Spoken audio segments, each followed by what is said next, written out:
आज पूरे मुल्क में काजी फाइज ईसा साहब के जाने का जश्न मनाया गया। पूरा सोशल मीडिया पे कोई और बात हो नहीं रही थी।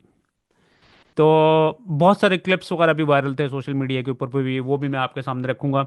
लेकिन सबसे पहले मैं मुस्तफ़ीन काज़मी साहब के बारे में बात करूं। आप जब काजी फायज ईसा साहब का नाम आता है ना, तो हम सबको याद रखना चाहिए कि ये जो इंसाफ देने के लिए इंसाफ की कुर्सी पर जो सबसे बड़ा शख्स बैठा था, उसने मुस्तफ़ीन काज़मी साहब के साथ क्या किया था। आई डोंट नो कि आपको याद है या नहीं याद है। मुस्तफ़ीन काज़मी साहब ने उनकी अदालत में काजी फायज ईसा साहब के बारे में कोई गलत बात कह दी थी। उसके बाद फिर पता क्या हुआ था। काज़मी साहब को उसके चंद दिनों के बाद उनके घर से उठाया जाता है, पुलिस गिरफ्तार करके लेके जाती है। फिर उसके चंद दिन के बाद इस हालत में काज़मी साहब अस्पताल में पाए जाते हैं। मैंने आज अभी मैं सोहराब बरकत से बात कर रहा था, मैंने कहा यार ये काज़मी साहब की क्या सूरत हाल है। यानी कि इस तस्वीर के आने के बाद हमें पता ही नहीं कि क्या हुआ है काज़मी साहब के साथ। तो सोहराब कहता है कि मैंने चंद दिनों पहले इनसे इनकी इनके हवाले से मालूमात हासिल करने की कोशिश की, तो पता चला कि इनको इतना मारा गया है। आप इमेजिन करें, काजी साहब जिन्होंने पूरे पाकिस्तान को इंसाफ देना था, उन्होंने इस बंदे के साथ क्या किया है। माफ बदमाश लोग भी नहीं इस तरह की हरकतें करते हैं जो कि ये बेशरम काजी ने जो इस शख्स के साथ किया है। इनके बारे में इतलात अब ये हैं कि इनकी जो स्कल है ना, स्कल के अंदर स्कल टूटी हुई, फ्रैक्चर आया हुआ है, जिसकी वजह से इनकी सूरत हाल ये है कि इन्होंने ये किसी को पहचान भी नहीं सकते हैं। ये क्या है काजी ने। काजी साहब जो हैं वो 29 तारीख को सुनने में ये आ रहा है कि वो लंदन जा रहे हैं। तो लोग जो लंदन में रहते हैं, मेरी उनसे दरख्वास्त है कि आप लोगों ने काजी साहब का इस्तकबाल करना है, क्योंकि अब उन्होंने मोस्ट लाइकली रहना उधर ही है। और आपने उनको याद करवाते रहना है कि जो उन्होंने पाकिस्तान में जुल्म सितम ढाए हैं अपने टेन्योर के अंदर। काजी साहब के जो जराइम की लिस्ट है वो बहुत लंबी है, लेकिन मैं चंद चीज़ें आपके सामने रखना चाहता हूँ। काजी साहब ने पीटीआई का इंतखाबी निशान छीना, पाकिस्तान की सबसे बड़ी जमात से उसका निशान छीना। इसका क्या मतलब है, उन्होंने जमहूरियत के ऊपर हमला किया। लोगों के साथ दुश्मनी है ना, दुश्मनी करेगा ना इस तरह की हरकतें। फौजी अदालतों को कानूनी हैसियत दी और फिर इसकी अपील को नहीं लगने दिया। आम इंतखाबात के लिए जुडिशल अफसरान की जगह ब्यूरोक्रेट्स को बतौर रिटर्निंग अफसर अफसर मुकर्रर किया गया ताकि धांधली हो सके। पंजाब के इंतखाबी ट्रिब्यूनल्स में नेक नाम और बासूल जजों के नोटिफिकेशन को सबूताज किया। आइन के 63A के असर को कम किया ताकि इस्टेब्लिशमेंट और इसकी कठपुतली पार्लियामेंट में दोबारा हॉर्स ट्रेडिंग शुरू हो सके।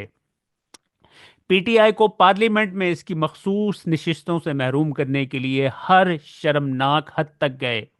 पीटीआई और इमरान खान के केसेस में वाज़ेह बेंच फिक्सिंग में मुलव्वस थे। ईसीपी में पीटीआई के मुतअद्दिद नशिस्तों को दोबारा गिनती के ड्रामे के तहत छीना गया। इंसानी हकूक के खिलाफ वर्जियों, इख्तियारात के नाजायज़ इस्तेमाल, लापता अफराद के मसाइल और अपने दौरे हुकूमत में पुलिस की ज्यादतियों पर आंखें बंद कर लीं। 1971 के बाद से अवामी मैंडेट की सबसे बड़ी चोरी पर न सिर्फ खामोशी इख्तियार की, बल्कि मुबैना तौर पर सहूलत कारी की। इस्लामाबाद हाई कोर्ट के 6 जजेस को हिरासा किए जाने की शिकायत पर मट्टी डाली। उसके बाद काजी साहब के हवाले से ये एक 71 का क्लिप, जो कि आज जिसने पूरे सोशल मीडिया के ऊपर वायरल था, शायद आप लोगों ने देख भी लिया होगा। लेकिन मैं चंद जो इंपॉर्टेंट क्लिप्स हैं वो मैं आपके सामने रखता हूँ। अगर आपने इसको स्किप करना हो तो आप इजीली स्किप कर सकते हैं, अगर आपने ऑलरेडी देखा हुआ हो तो। कर रहे थे इस इस कब्रिस्तान में। ये भी देखिए, ये देखिए, कब्र नहीं होती, कब्र के बीच में लोगों ने जगह छोड़ी हुई होती, वहां पर घास उगाया होता है। ये देखिए, बिल्कुल बिल्कुल वो कब्र ही है। आप देखें, ये कब्रिस्तान बनवा के गया है शख्स। ये देखें, ये जरा मेरे जैसा कोई गरीब हो ना, अफोर्ड ना कर सकता हो, तो उसकी कब्र ऐसी होती है, वो कच्ची सी थोड़ी सी रह जाती है, सही तरह पक्की नहीं होती, पर टाइलें नहीं लगी होती। ठीक है, ये देखें, ये भी, ये 4 कब्रें, ये कब्रें पड़ी हुई हैं। ठीक है, ये चलें कब्रें ढूंढना शुरू करते हैं अंदाजे से। इसमें मोस्ट लाइकली पीटीआई का बल्ले का निशान दफन है। ठीक है, उस कब्र में अगर आप देखेंगे तो आपको 8 फरवरी का इलेक्शन मिलेगा जो चोरी करवाया चीफ जस्टिस काजी फैसल ने। ठीक है, वो रिग्ड इलेक्शन। इसमें अवाम के बुनियादी हकूक दफन है। ठीक है, इसमें मिलिट्री कोर्ट में जो लोगों के सिविलियन का अभी तक ट्रायल और जेल में पड़े हुए हैं उनके फैसले दफन हैं, ठीक है, सिविलियंस के। इसमें आ जाइए, इसमें जस्टिस मंसूर अली शाह का चीफ जस्टिस बनने का नोटिफिकेशन दफन है इस कब्र में। अब आके आते जाइए, ठीक है।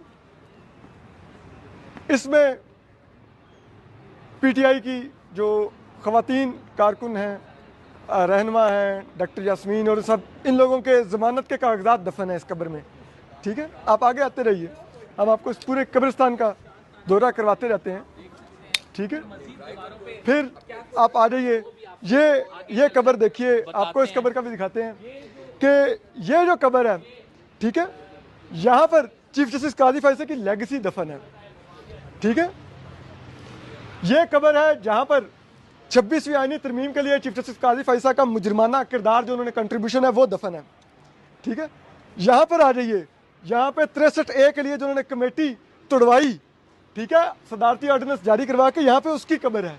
ये सब कुछ यहीं पर दफन है और यही चीफ जस्टिस काजी फैसला की लेगेसी है। ये जो यादगार बनाई गई है इसको आमतौर पर इंसानी हकूक का मकबरा भी कहा जाता है। आपको थोड़ी सैर कराते हैं इस यादगार की और आपको बताते हैं कि इस यादगार की बज़ाहिर सफ़ेद दीवारों के ऊपर लिखा क्या है और काजी फायज़ ईसा आखिर इस यादगार को तामीर करवा के साबित क्या करना चाह रहे हैं। अवाम की जेब से निकले तकरीबन 12 करोड़ रुपयों से जायद की रकम के इवज़ ये संगमरमर की सफ़ेद दीवारें और ये तांबे का सुनहरी चांद तारा, इसके पीछे आखिर मकसद क्या है। काजी फायज़ ईसा ने इन दीवारों पर पहले से आइन में दर्ज बुनियादी इंसानी हकूक के अल्फाज लिखवाए हैं। संगमरमर की इस खूबसूरत दीवार पे काजी फायज़ ईसा के लिखवाए गए ये खोखले अल्फाज हैं, जिनमें से सबसे बड़ी मिसाल आज़ादी इज़हार राय है। इज़हार राय की आज़ादी के ये अल्फाज दीवार में चुनवा दिए गए हैं, मगर काजी फायज़ ईसा ने इस हवाले से खुद क्या किया। 13 जनवरी 2024 को इलेक्शन से तकरीबन एक महीने पहले एक बड़ी सियासी जमात का इंतखाबी निशान छीन तो लिया, मगर फिर उस सियासी जमात को बतौर सियासी जमात भी इलेक्शन में हिस्सा नहीं लेने दिया गया। और एक आम आदमी के पास देने के लिए होता क्या है, बोलने के लिए होता क्या है, इजहार का जरिया क्या है, वोट। और वो वोट भी काजी फायज़ ईसा और chief election commissioner Sikandar Sultan Raja की खिदमत की वजह से चुरा लिया गया। और यहाँ पे काजी फायज़ ईसा आज़ादी इज़हार राय के अल्फाज को संगमरमर की सफ़ेद दीवार पर लिखवा के ये अपनी यादगार बनाना चाह रहे हैं। ये यकीनी तौर पर न सिर्फ ये कि इंसानी हकूक़ की एक यादगार नहीं बल्कि एक मकबरा है, बल्कि काजी फायज़ ईसा का बतौर एक जज, बतौर एक काजी और उनकी साख का वो कब्रिस्तान है कि जिसकी तरफ शायद कोई दुआ करने के लिए भी रुख नहीं करेगा। वकील करने का हक, तालीम का हक, मिल्कियत का हक, अंजुमन साजी का हक, इज्तिमा का हक। अब अगर इनमें से सिर्फ अंजुमन साजी के हक को ले लें तो काजी फायज़ ईसा ने 13 जनवरी 2024 को जो बल्ले का निशान पाकिस्तान तहरीक इंसाफ से छीन कर फैसला किया, वो सबसे बड़ा अंजुमन साजी का हक के ऊपर एक वार था। वो अंजुमन साजी का हक जो एक बड़ी सियासी जमात से छीना गया, तो आज काजी फायज़ ईसा की संगमरमर की सफ़ेद दीवारों के ऊपर महज तहरीर किया गया। और यही अंजुमन साजी का हक था जो 8 फरवरी 2024 के इलेक्शन में बल्ले के निशान को छीना गया। कुछ पाकिस्तान की सियासी जमातों के साथ इस्लामाबाद में होता रहा, शारा दस्तूर पे होता रहा। क्या इज्तिमा का वो हक सियासी जमातों को मिला? और उसका पस मंज़र सब्ज़ है, मगर ये वो सुनहरी चांद और तारा लगता है जो इस मुल्क पर 76 साल से हुक्मरानी कर रहा है। ये चांद सितारा कौमी परचम का नहीं, इस्टेब्लिशमेंट के कंधों पर लगे चांद सितारे की नुमाइंदगी करता है। आए तो काजी फायज़ ईसा ने सुप्रीम कोर्ट में होने वाले बहुत से अवामी मुफाद के मुकदमात की शुरू में बराह रास्त टेलीविजन पर नशरियात की इजाज़त दी, मगर फिर जब काजी फायज़ ईसा को यह मालूम हुआ कि वो जो कुछ करना चाहते हैं बराह रास्त नशरियात के जरिए नहीं कर सकते, तो वो नशरियात का अमल भी रोक दिया गया और तवील अरसे से महज चंद मुकदमात की बराह रास्त नशरियात को एक सबूत बना के पेश किया गया काजी की शफाफियत का और मालूमात तक रसाई के हक को यकीनी बनाने का। इसी सुप्रीम कोर्ट के जजेस बशमूल चीफ जस्टिस काजी फायज़ ईसा ने सियासतदानों पर इस वजह से तनकीद की कि वो आवाम के पैसा इस्तेमाल करते हैं और फिर तरक्याती मंसूबों पर अपने नाम की तख्ती लगा देते हैं। ये 12 करोड़ रुपए से ज़ायद का खर्च करवाने के बाद, इंसानी हकूक़ की यादगार या मकबरा बनवाने के बाद काजी फायज़ ईसा से भी रहा नहीं गया और काजी फायज़ ईसा ने भी इस ठेकेदार का शुक्रिया अदा करते हुए यहाँ पे उसके नाम के साथ उसकी तख्ती लगाई। उन हज़ारों सियासी कारकुनों और जमहूरियत के लिए जान देने वाले शख्सियात का जिक्र नहीं, एक ठेकेदार का जिक्र है, उसकी कंपनी का जिक्र है। आइए आपको दिखाते हैं।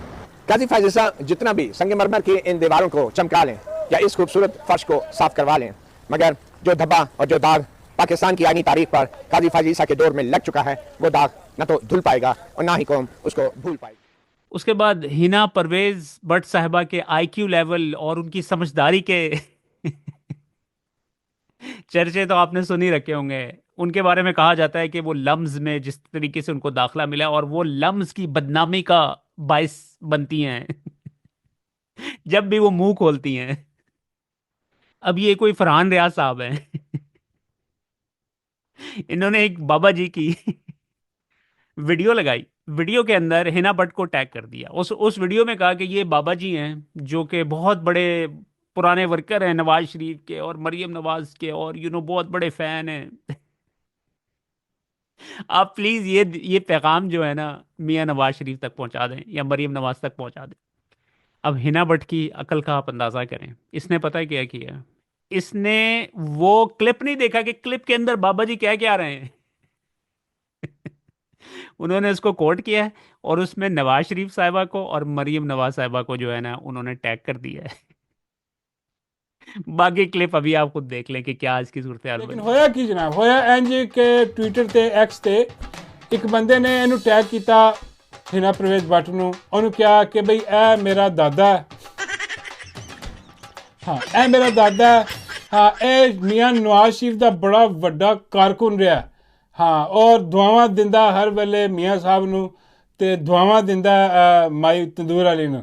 हाँ ਤੇ ਤੇਰੀ ਮਿਹਰਬਾਨੀ ਇਹ ਸਲਾਮ ਅਰਜ਼ ਕਰ ਰਿਹਾ, ਇਹਦਾ ਸਲਾਮ ਮੀਆਂ ਸਾਹਿਬ ਤੱਕ ਕਰ ਤੇ ਮਰੀਮ ਤੱਕ ਪਹੁੰਚਾ ਦੇ। ਤੇ ਉਹ ਕਹਿਣ ਲੱਗੀ ਉੱਤੇ ਕਿ ਹਾਏ ਇਹ ਕਿਹਦਾ ਕਮਾਲ ਬਾਬਾ ਹੈ। ਹਾਲਾਂਕਿ ਬਾਬੇ ਦੀ ਸ਼ਕਲ ਤੇ ਤੁਹਾਨੂੰ ਮਹਿਸੂਸ ਹੋ ਰਿਹਾ ਹੋਣਾ। ਹਾਂ ਇਹਦੀ ਕੋਈ ਰਾਕਟ ਸਾਇੰਸ ਨਹੀਂ, ਉਹਦੀ ਸ਼ਕਲ ਦੇਖ ਕੇ ਪਤਾ ਲੱਗ ਰਿਹਾ ਬਾਬੇ ਦਾ ਕਿ ਬਾਬਾ ਕੀ ਕਹਿ ਰਿਹਾ ਹੋਣਾ। ਉਹ ਵੀ ਸੁਣਾਉਣਾ ਹੋਣਾ। ਹਾਂ ਲੇਕਿਨ ਹੋਇਆ ਕੀ ਜਨਾਬ, ਉਹਨੇ ਜਨਾਬ ਨਾਲ ਹੀ ਉਸ ਟਵੀਟ ਨੂੰ ਜਿਹੜਾ ਨਾ ਕੋ ਟਵੀਟ ਕਰਕੇ ਉਹਨੇ ਨਾਲ ਹੀ ਜਨਾਬ ਟੈਗ ਕਰਤਾ ਮਰੀਮ ਨਵਾਜ਼ ਨੂੰ ਤੇ ਮੀਆਂ ਸਾਹਿਬ ਨੂੰ ਕਿ ਮੀਆਂ ਸਾਹਿਬ ਦੇਖੋ ਪੁਰਾਣਾ ਬਾਬਾ ਤੁਹਾਨੂੰ ਕੀ ਕਹਿ ਰਿਹਾ। ਹਾਂ ਤੇ ਉਹ ਬਾਬਾ ਕੀ ਕਹਿ ਰਿਹਾ ਸੀ ਤੁਸੀਂ ਵੀ ਸੁਣ ਲਓ। कहना जा बहुत लिखा है। ਹਾਂ ਲੱਗੀ ਸਮਝ। ਆਹੋ ਬਾਬਾ ਇਹਨਾਂ ਨੂੰ ਮਾਵਾ ਭੈਣਾਂ ਦੀਆਂ ਗਾਲਾਂ ਕੱਢਣ ਡਿਆ ਸੀ। ਹਾਂ ਉਹ ਕਹਿ ਰਿਹਾ ਤੁਹਾਡੀ ਮੈਂ। उसके बाद जो पाकिस्तान में तमाशा है, हम पाकिस्तानी तो देख ही रहे हैं। अब इंग्लैंड से कुछ विजिटर्स आए हुए हैं पाकिस्तान, और इंग्लैंड की आपको सीरीज हो रही है। मैं तो देखता ही नहीं हूँ, इंटरेस्ट ही नहीं है। नेशनलिज्म ये ख़त्म हो गया है जब से ये, क्योंकि हमारा इस वक्त हमारा मुल्क अंडर ऑक्यूपेशन है। तो आपको क्या दिलचस्पी होगी क्रिकेट में भी या नेशनल चीज़ों के अंदर? तो अब केविन एडम साहब क्या कहते हैं? कहते हैं कि जी मैं टिकट लेने गया तो मैंने कहा कि मैं जो हूँ ना इमरान खान इनक्लोजर के अंदर बैठूंगा जाके। अब वहाँ पे आपको पता है सीटिंग का अरेंजमेंट होता है क्रिकेट ग्राउंड के अंदर। एक एक सीटिंग के अरेंजमेंट को उन्होंने इमरान खान इनक्लोजर का नाम रखा हुआ था। अब हुआ ये कि जब उन्होंने टिकट लेने की कोशिश की तो आगे से जवाब मिला कि भाई ये वाला इनक्लोजर तो सोल्ड आउट है ऑलरेडी। उसके बाद जब वो मैच देखने गए हैं तो वो इमरान खान इनक्लोजर की तरफ देखते हैं तो उनको नजर आता है वो तो बिल्कुल खाली पड़ा हुआ है। अब आप अंदाजा करें इनके ये कितने खौफजदा हैं इमरान खान से, ये पूरी जो इस्टेब्लिशमेंट बैठी हुई है कि वो अब ऑब्वियसली इमरान खान इनक्लोजर का नाम तो नहीं चेंज कर सकते, उससे और बड़ी कंट्रोवर्सी बनेगी। उन्होंने सोचा कि अक्लमंद तो हैं ही, आपको पता ही है। उन्होंने कहा इसकी टिकटें ही नहीं सेल करते हैं। और किसको नहीं सेल करते हैं? केविन एडम साहब को। पूरी दुनिया को दिखाते हैं कि हमने क्या तमाशा लगाया हुआ पाकिस्तान के अंदर। वो फिर क्या करते हैं, वो इसके ऊपर ट्वीट करते हैं कि ये देखें जी, ये इन्होंने हमें कहा है कि सोल्ड आउट है, लेकिन वहाँ पर ना कोई बंदा है ना बंदे की ज़ात है। और फिर उसके बाद वो वहाँ पर जाके बैठकर उन्होंने वहाँ पर अपनी तस्वीरें खिंचवाई हैं। उसके बाद चंद दिन पहले मैंने आप लोगों के साथ ये तस्वीर शेयर की थी। अब ये तस्वीर जो है वो शहबाज गिल साहब ने भी इसको पिक कर लिया है। तो उन्होंने जिस खूबसूरती से इस तस्वीर के बारे में, ऑब्वियसली वो पंजाबी अपना व्लॉग करते हैं, फिर आपको पता है पंजाबी में जब व्लॉग करते हैं उसका ज़रा एक अपना ही मज़ा होता है। तो उन्होंने इस इमेज को जरा एक्सप्लेन किया। क्या बाजी ਦੇ ਵਿੱਚ ਫਰੌਨ ਦੀ ਰੂਹ ਆ ਗਈ ਹੈ। ਬਾਜੀ ਨੂੰ ਕੋਈ ਖਿਆਲ ਹੀ ਨਹੀਂ ਵੀ ਮੈਂ ਕਰੰਟ ਕੀ ਦੇਂਗੀ। ਇਹ ਤੁਸੀਂ ਜ਼ਰਾ ਫੋਟੋ ਵੇਖੋ, ਪੂਰੀ ਸਕਰੀਨ ਤੇ ਰੱਖ ਕੇ ਮੈਂ ਤੁਹਾਨੂੰ ਵਿਖਾਉਣ ਦੇ। ਇਸ ਫੋਟੋ ਨੂੰ ਜ਼ਰਾ ਤੁਸੀਂ ਗੌਰ ਨਾਲ ਪਹਿਲੇ ਵੇਖੋ, ਮੈਂ ਹਟਾਵਾਂਗਾ ਨਹੀਂ ਸਕਰੀਨ ਤੋਂ। ਇਹਨੂੰ ਪਹਿਲਾਂ ਗੌਰ ਨਾਲ ਵੇਖ ਲਓ। ਇਹਦੇ ਵਿੱਚ ਇਹ ਜਿਹੜਾ ਗਰੀਬ ਆਦਮੀ ਹੈ ਜਿਹੜਾ ਬਿਸਤਰੇ ਤੇ ਹਸਪਤਾਲ ਦੇ ਪਿਆ ਉਹ ਵੇਖੋ। ਪਿੱਛੇ ਉਹਦੇ ਘਰ ਦੀ ਕੋਈ ਖਾਤੂਨ ਖਲੋਤੀ ਹੈ ਉਹ ਵੇਖੋ। ਤੇ ਫਿਰ ਵਿੱਚ ਮੇਰੀ ਬਾਜੀ ਬੇਬੀ ਡਾਲ ਖਲੋਤੀ ਵੇਖੋ। ਬਾਰਬੀ ਡਾਲ, ਬੇਬੀ ਡਾਲ ਆਖ ਦਿੱਤਾ। ਮੇਰੀ ਬਾਜੀ ਜਿਹੜੀ ਹੈ ਉਹ ਬਾਰਬੀ ਡਾਲ ਲੱਗਣ ਡਈ ਹੈ, ਉਹ ਵਿੱਚ ਖਲੋਤੀ ਵੇਖੋ। ਉਹ ਇੰਜ ਲੱਗਦਾ ਕਿਸੇ ਨੇ ਫੋਟੋਸ਼ਾਪ ਕੀਤੀ ਹੈ, ਚੁੱਕ ਕੇ ਰੱਖ ਦਿੱਤੀ ਹੈ ਬਾਜੀ ਇਹਦੇ ਵਿੱਚ। ਬਾਜੀ ਆਪਣੇ ਮੋਬਾਈਲ ਫੋਨ ਜਿਹੜੇ ਕਦੀ ਨਹੀਂ ਛੱਡਦੀ, ਵਸਾ ਨਹੀਂ ਖਾਂਦੀ, ਮੀਆਂ ਸਾਹਿਬ ਨੂੰ ਵੀ ਨਹੀਂ ਦਿੰਦੀ ਉਹ ਮੋਬਾਈਲ ਫੋਨ, ਹੋਰ ਕਿਸੇ ਨੂੰ ਤੇ ਕੀ ਦੇਣੇ ਨੇ। ਤੇ ਇਸ ਵੇਲੇ ਬਾਜੀ ਨੇ ਉਹ ਵੀ ਸਟਾਫ ਨੂੰ ਫੜਾ ਦਿੱਤੇ ਨੇ ਤਾਂ ਕਿ ਤਸਵੀਰ ਦਾ ਪੋਜ਼ ਠੀਕ ਆਏ। ਉਹ ਜਿਸ ਵੇਲੇ ਕਿਕਲੀ ਪਾਈ ਦੀ ਹੈ ਨਾ, ਉਹ ਉਂਗਲਾਂ ਚੁੰਗਲਾਂ ਪਾ ਕੇ ਬਾਜੀ ਨੇ ਆਪਣੇ ਮੋਢੇ ਪੂਰੇ ਖਿੱਚੇ ਨੇ ਤਾਂ ਕਿ ਬਾਜੀ ਪਤਲੀ ਵੀ ਲੱਗੇ, ਸਲੀਕ ਲੱਗੇ ਬਿਲਕੁਲ। ਤੇ ਬਾਜੀ ਦਾ ਖਲੋਣਾ ਵੇਖੋ, ਇੰਜ ਹੀ ਲੱਗਦਾ ਹੈ ਕਿ ਕਿਸੇ ਹਾਲੀਵੁੱਡ ਫਿਲਮ ਦੇ ਵਿੱਚੋਂ ਕਿਸੇ ਨੂੰ ਕੱਢ ਕੇ ਤੇ ਇੱਥੇ ਖੜਾ ਕਰ ਦਿੱਤਾ ਵਿੱਚ। ਉਸ ਕਮਰੇ ਦਾ ਹਾਲ ਵੇਖੋ, ਉਸ ਮਰੀਜ਼ ਦਾ ਹਾਲ ਵੇਖੋ, ਤੇ ਜ਼ਰਾ ਗੌਰ ਨਾਲ ਵੇਖੋ ਕਿ ਮਰੀਜ਼ ਵਿਚਾਰਾ ਜਿਹੜਾ ਉਹਦੀ ਇੱਕ ਅੱਖ ਜਿਹੜੀ ਹੈ ਨਾ ਉਹ ਵੀ ਕੈਮਰੇ ਵੱਲ ਵੇਖਣ ਡਈ ਹੈ ਡਰੇ ਦੀ, ਵੀ ਹੁਣ ਗਾਂ ਪਤਾ ਨਹੀਂ ਮੇਰੇ ਨਾਲ ਕੀ ਹੋਣਾ ਹੈ। ਇਹ ਹੁਣ ਸਮਝ ਨਹੀਂ ਆਉਂਦੀ ਕਿ ਬਾਜੀ ਇਹੋ ਜਿਹੇ ਕੰਮ ਕਰ ਕਿਵੇਂ ਲੈਂਦੀ ਹੈ, ਕੌਣ ਬਾਜੀ ਨੂੰ ਮਸ਼ਵਰੇ ਦਿੰਦਾ ਤੇ ਕਿਹੜਾ ਇਹ ਕੰਮ ਕਰਦਾ। ਅੱਛਾ, ਇਹ ਸ਼ਰਾਰਤ ਕੀਤੀ ਸਿਆਸਤ ਪੀਕੇ ਵਾਲਿਆਂ ਨੇ, ਇਹਨਾਂ ਦੇ ਆਪਣੇ ਸੋਸ਼ਲ ਮੀਡੀਆ ਤੋਂ ਲੱਭੀ ਹੈ, ਇਹਨਾਂ ਪੋਸਟ ਕੀਤੀ, ਪਹਿਲਾਂ ਪਤਾ ਕੀਤਾ ਉਹਨੂੰ ਗਾਲਮੰਦਾ ਕੀਤਾ, ਉਸ ਤੋਂ ਬਾਅਦ 3 ਗੱਡੀਆਂ ਦੇ ਉੱਤੇ ਪਾਰਟੀਆਂ ਭਜਾਈਆਂ ਉਸ ਹਸਪਤਾਲ ਤੇ ਉੱਥੋਂ ਉਸ ਮਰੀਜ਼ ਦਾ ਜ਼ਬਰਦਸਤੀ ਇੰਟਰਵਿਊ ਲਿਆ, ਉਹ ਵੀ ਜਾਰੀ ਕੀਤਾ। ਉਹ ਇੰਟਰਵਿਊ ਲੈ ਕੇ ਜਾਰੀ ਕੀਤਾ ਤਾਂ ਕਿ ਉਹ ਦੱਸੇ ਵੀ ਮੈਂ ਕਿੱਦਾਂ ਬਿਹਤਰ ਮਹਿਸੂਸ ਕਰ ਰਿਹਾ ਸੀ। ਤੇ ਬਾਜੀ ਮੇਰੀ ਜਿਹੜੀ ਬਾਰਬੀ ਡਾਲ ਬਣੀ ਖਲੋਤੀ ਹੈ ਵਿੱਚ ਤਸਵੀਰ, ਉਹਨੂੰ ਕੋਈ ਲੈਣ ਦੇਣ ਨਹੀਂ ਵੀ ਉੱਥੇ ਲੰਮੇ ਪਿਆ ਬੰਦਾ ਜਿਹੜਾ ਉਹਦੀ ਕੀ ਹਾਲਤ ਹੈ, ਕੀ ਸੋਚਣ ਡਿਆ। ਇਹ ਜੇ पाकिस्तानी अशराफिया दी असल शक्ल। उसके बाद एक ये क्लिप था शाहिद खाकान अब्बासी साहब का, ये जो अभी अमेंडमेंट लेके आए हैं ना, जिस तरीके से इन्होंने सारी ताकत छीन ली है सुप्रीम कोर्ट से, उसके हवाले से बात करते हैं। कहते हैं कि ये नवाज शरीफ जो है ना, ये पहले भी इसी तरह के ब्लंडर करने लगे थे लेकिन सुप्रीम कोर्ट ने इनको बचाया था। अब ये जो इन्होंने जो कुछ किया है ना, इमरान खान के साथ तो जो कुछ होना था वो हो गया है, लेकिन अब आप इमेजिन करें कि इमरान खान ने इवेंचुअली पावर में तो आना ही है। ये समझ रहे हैं कि ये जो अमेंडमेंट लेके आ गए हैं ना, इन्होंने इस तरह सुप्रीम कोर्ट को कंट्रोल कर लेना है और इमरान खान को इन्होंने बहुत अरसे के लिए जेल के अंदर ही रखना है। ये इनकी सोच है। बहरहाल इस तरह होना नहीं है। अब आपको पता है November 5 को इलेक्शन आ रहे हैं और ऑलरेडी वहाँ पर बहुत हलचल है। ओवरसीज पाकिस्तानीज जो है ना, वो अमेरिका चाहे अपने मुल्क से बाहर जो मर्जी करे, लेकिन मुल्क के अंदर उनकी अपनी जमहूरियत है। वहाँ पर अगर एज अ शहरी मैं अपने नुमाइंदे के पास जाता हूँ ना और उसके ऊपर उसको बताता हूँ कि ये चीज़ें वहाँ पर हो रही हैं, वो चुप करके नहीं बैठ सकता जिस तरह पाकिस्तान में होता है। उसको वहाँ पर एक्शन लेने पड़ते हैं। और पिछले तकरीबन 2 साल से ओवरसीज़ पाकिस्तानी लगे हुए हैं इसके ऊपर, और आपको नज़र आ रहा है कि वहाँ पर बहुत सारे जो उनके पॉलिटिशियंस हैं वो इस वक्त एक्टिव हुए हैं इस पाकिस्तान के हवाले से। पाकिस्तान में इस वक्त जो जुल्मों से तम किया जा रहा है उसके हवाले से आवाज़ उठाते हुए आपको नजर आएंगे। ये नवाज़ साहब प्राइम मिनिस्टर थे, मैं हुकूमत में नहीं था लेकिन मैं पार्टी के साथ था। हकीम सईद साहब शहीद हो गए 1998 में, तो एक कानून बनाया गया कि मिलिट्री कोर्ट्स होंगे और वो समरी ट्रायल्स करेंगे और सजा दे दिया करेंगे, बिल्कुल ये चंद दिनों में। और ये हुआ 6, 8 या 10, 12 लोगों को टेररिज्म के मामलात में सजाएं दे दी, उनको फांसी लग गई। सुप्रीम कोर्ट ने वो लॉ स्ट्राइक डाउन कर दिया। तो हम बड़े भरम हुए कि देखें क्या जुल्म किया है, हमने कानून बनाया है, उन्होंने खत्म कर दिया। मकसद ये था कि टेररिज्म को कंट्रोल किया जाए, तो हमें काम नहीं करने देते। उसके चंद महीने बाद मियाँ साहब की हुकूमत खत्म कर दी गई 99 में, और हम पे 13 साजिश केस बन गया। 13 साजिश केस हाईजैकिंग का था। हाईजैकिंग हमारी ताजीरात में वाहिद कानून है जिसमें लाजमी सजाए मौत है। अगर अब वो कानून मौजूद होता, और था भी मिलिट्री आर्मी चीफ के हाईजैकिंग का इशू था, वो कानून होता तो अब यकीन हफ्ते में हम सब फांसी लड़ जाते। जब भी आप बदनीयती से जुडिशरी के निज़ाम को, कवानीन को बनाने की कोशिश करेंगे या जुडिशरी को ताबे करने की कोशिश करेंगे, नुकसान आपका ही होता है। माजी में कोशिश ये थी कि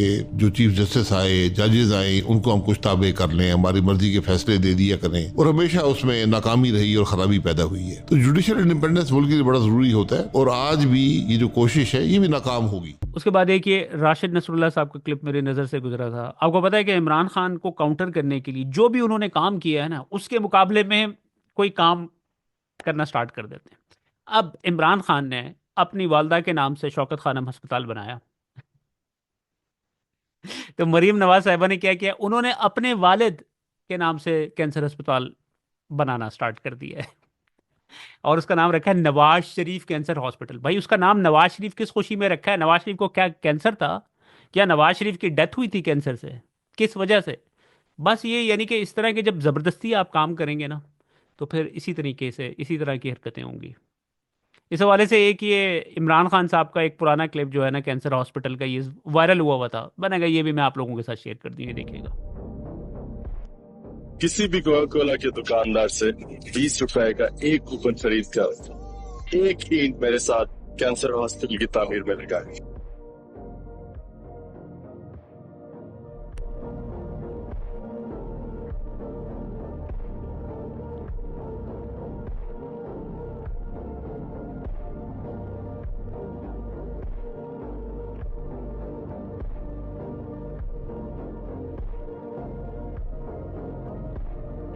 उसके बाद आपको पता है कि इमरान खान साहब की गिरफ्तार बहनों को आज जेल से ज़मानत मिल गई थी। तो जेल से निकलने के बाद ये सुनिएगा उनकी बात। चला कि आज आखिरी दिन था, खत्म हो गया। हमें कुछ नहीं पता। मैं मानू अगर काजी भाई के साथ चला जाए इतना आराम से। नवाज शरीफ भी चला गया, बड़ी खुशखबरी थी।